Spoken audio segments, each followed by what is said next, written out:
شوف مقدار شيء بسيط اللي احنا ما نفكر به وما نقرأ عنه. دائما إذا قال لك واحد رحم الله والديك،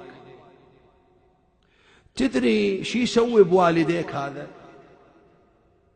تقول الرواية ينادي الله من بطنان العرش، الله مو الملائكة، يا ملائكتي خذوا من فاكهة الجنة وضعوها في طبق من ذهب وخذوها إلى عبدي في قبره وقولوا له هذه تحفة فلان إليك.